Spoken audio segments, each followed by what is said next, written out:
नमस्कार दोस्तों, आप सभी को राधे राधे और जय श्री राम।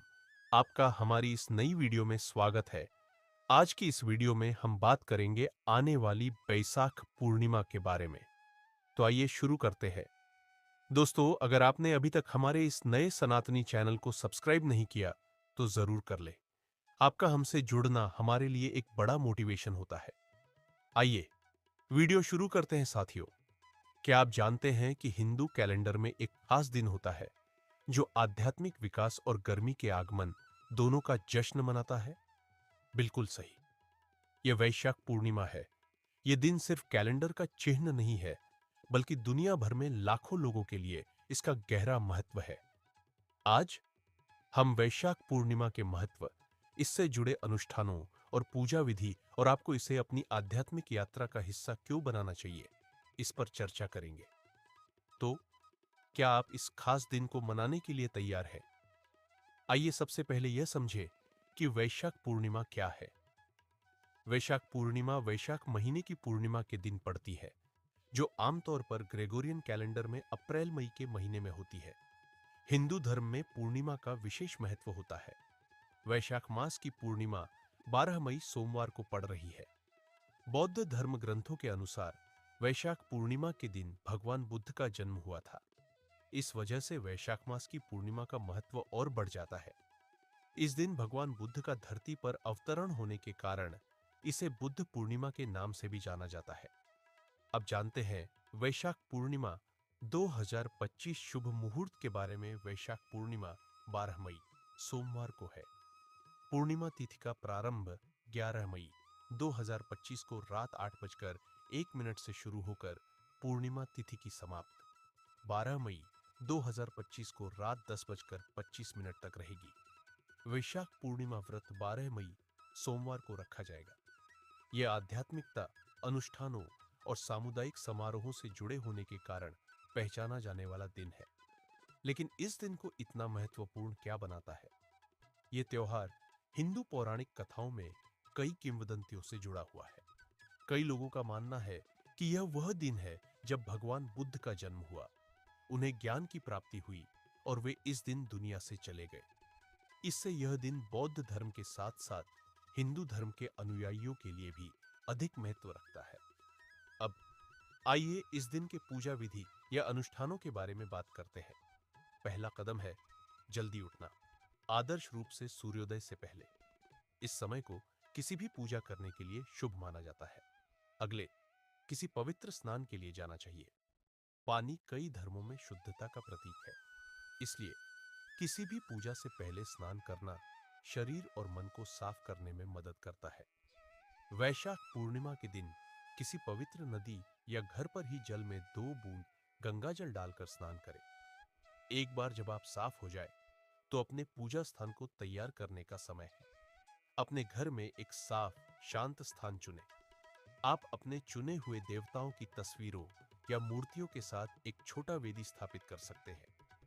वैशाख पूर्णिमा के लिए आप भगवान बुद्ध और अन्य देवताओं जैसे विष्णु या कृष्ण की छवियों को शामिल कर सकते हैं।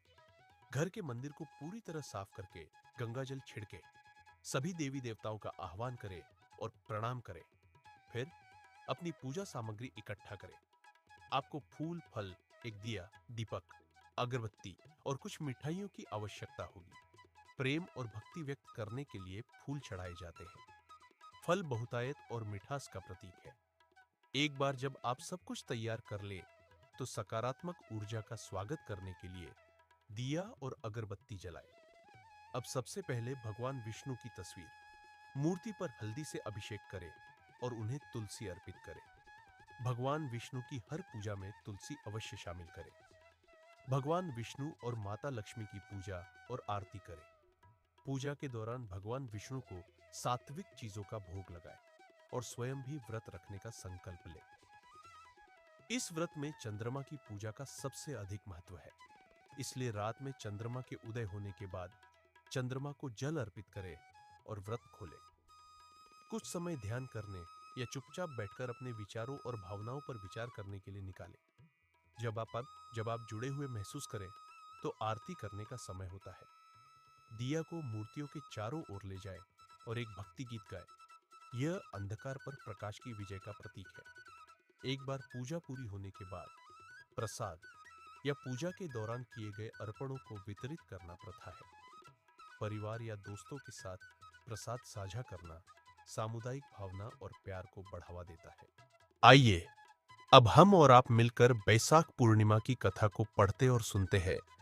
द्वापर युग में एक बार यशोदा मां ने श्री कृष्ण से कहा कि वह सारे संसार के उत्पादनकर्ता पालनहारी है। वह उन्हें ऐसा व्रत बताए जिसको करने से मृत्युलोक में भी स्त्रियों को विधवा होने का भय न रहे तथा वह व्रत सभी मनुष्यों की मनोकामनाएं पूर्ण करने वाला हो। श्री कृष्ण जी उन्हें ऐसे एक व्रत को विस्तार से बताते हैं कि सौभाग्य की प्राप्ति के लिए स्त्रियों को 12 पूर्णिमाओं का व्रत करना चाहिए। यह व्रत अचल सौभाग्य देने वाला और भगवान शिव के प्रति मनुष्य मात्र की भक्ति को बढ़ाने वाला व्रत है। यशोदा जी कहने लगे कि इस व्रत को मृत्युलोक में किसने किया था? श्री कृष्ण ने कहा कि इस भूमंडल पर अनेक प्रकार के रत्नों से परिपूर्ण कातिका नाम की एक नगरी थी। वहां चंद्रहास नामक राजा राज्य करता था। उसी नगर में धनेश्वर नाम का एक ब्राह्मण था और उसकी स्त्री बहुत सुंदर थी जिसका नाम रूपवती था। दोनों ही उस नगरी में बड़े प्रेम से रहते थे। उनके घर में धन धान्य आदि की कोई कमी नहीं थी, परंतु उनको बहुत बड़ा दुख था कि उनकी कोई संतान नहीं थी। एक समय एक बड़ा योगी उस नगरी में आया। वह योगी उस ब्राह्मण के घर को छोड़कर अन्य सभी घरों से भिक्षा लेकर भोजन किया करता था। वह रूपवती से कभी भिक्षा नहीं लेता था। एक दिन वह योगी रूपवती से भिक्षा न लेकर किसी अन्य घर से भिक्षा लेकर गंगा किनारे जाकर प्रेम पूर्वक खा रहा था। तभी धनेश्वर ने योगी को ऐसा करते हुए देख लिया था। अपनी भिक्षा के अनादर से दुखी होकर धनेश्वर योगी से कहता है कि वह सभी घरों से भिक्षा लेता है, लेकिन वह उसके घर से भिक्षा कभी नहीं लेते हैं। इसका क्या कारण है?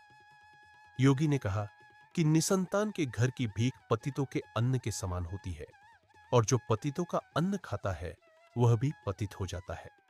क्योंकि वह निसंतान है, इसलिए पतित हो जाने के भय से वह उनके घर की भिक्षा नहीं लेता। धनेश्वर यह बात सुनकर बहुत दुखी हुआ और हाथ जोड़कर योगी के पैरों में गिर गया और कहने लगा कि यदि ऐसा है तो वह उसे पुत्र प्राप्ति का उपाय बताए।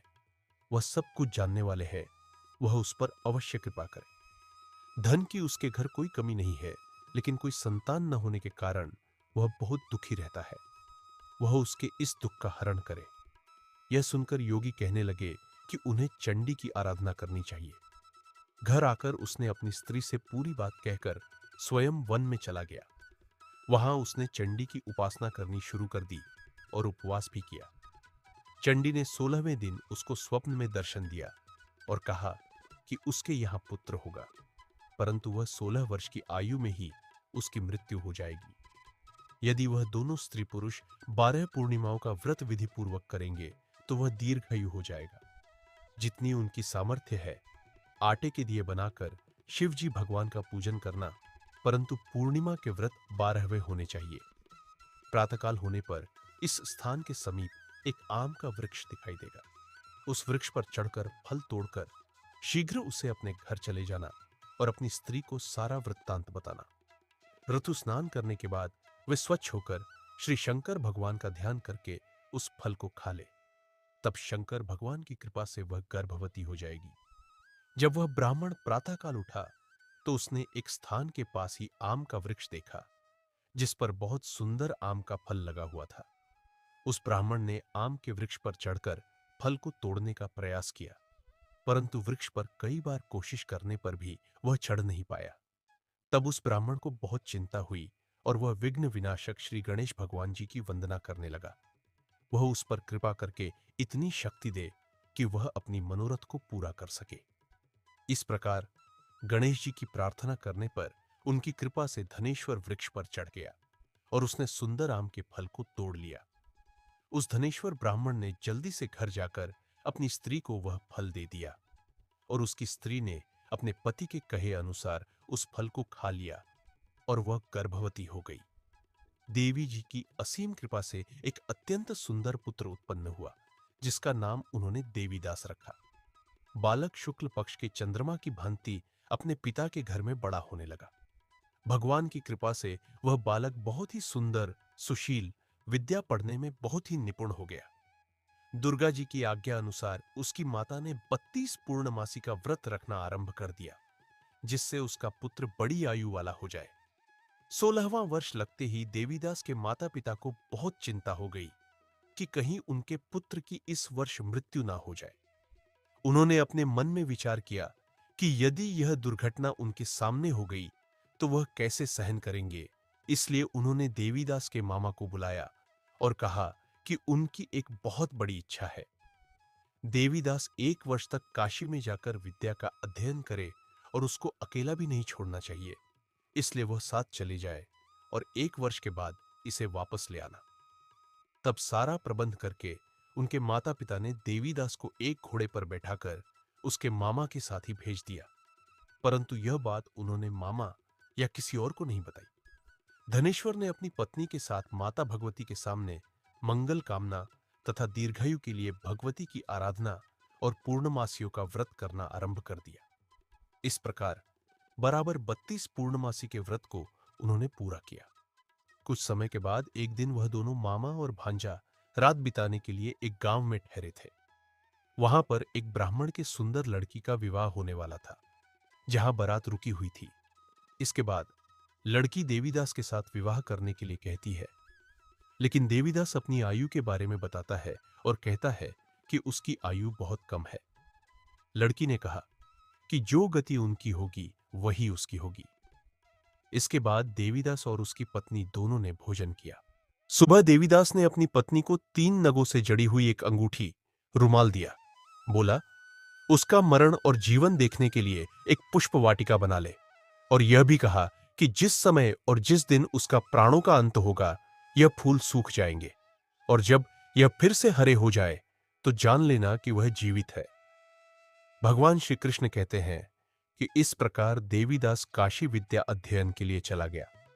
जब कुछ समय बीत गया तो काल से प्रेरित होकर एक सर्प रात के समय उसको डसने के लिए वहां पर आया। उस विषधर के प्रभाव से उसके शयन का स्थान चारों ओर से विष की ज्वाला से विषैला हो गया, परंतु व्रत के प्रभाव से उसको काट नहीं पाया, क्योंकि पहले ही उसकी माता ने 33 पूर्णमासियों का व्रत कर रखा था। इसके बाद स्वयं काल वहां पर आया और उसके शरीर से प्राणों को निकालने की कोशिश करने लगा, जिससे वह बेहोश होकर पृथ्वी पर गिर गया। भगवान की कृपा से उसी समय माता पार्वती के साथ भगवान शंकर जी वहां पर आ गए। उसको बेहोश दशा में देखकर पार्वती जी ने भगवान से प्रार्थना की और कहा कि इस बालक की माता ने पहले ही 32 पूर्णमासियों का व्रत पूरा किया है और वह उसे प्राणदान दे। इस प्रकार शिव जी उसको प्राण देते हैं। इस व्रत के प्रभाव से काल को भी पीछे हटना पड़ा और देवीदास स्वस्थ होकर बैठ गया। उधर उसकी स्त्री उसके काल की प्रतीक्षा किया करती थी। जब उसने देखा कि उस पुष्प वाटिका में पुष्प सूख भी नहीं रहे तो उसको बहुत हैरानी हुई, लेकिन जब वाटिका हरी भरी हो गई तो वह जान गई थी उसके पति को कुछ नहीं हुआ है। यह देखकर वह बहुत प्रसन्न मन से अपने पिता से कहने लगी कि उसके पति जीवित है और वे उन्हें खोजे। जब 16वां साल बीत जाने पर देवीदास अपने मामा के साथ काशी से वापस चला गया। उधर उनके ससुर घर में उनको खोजने के लिए जाने वाले ही थे कि वह दोनों मामा भांजा वहां आ गए। उनको आया हुआ देखकर उसके ससुर को बहुत प्रसन्नता हुई और वह प्रसन्नता के साथ उन्हें अपने घर ले गए।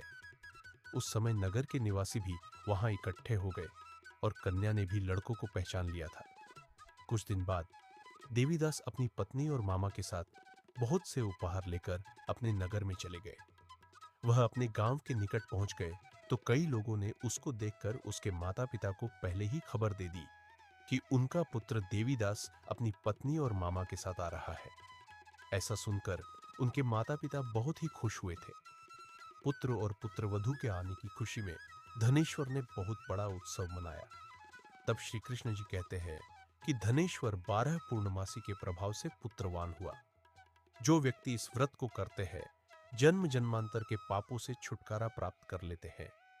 बोलिए सत्य नारायण भगवान की जय, लक्ष्मी नारायण भगवान की जय, हर हर महादेव। अब चलिए बात करते हैं कि आप वैशाख पूर्णिमा का अवलोकन क्यों करना चाह सकते हैं।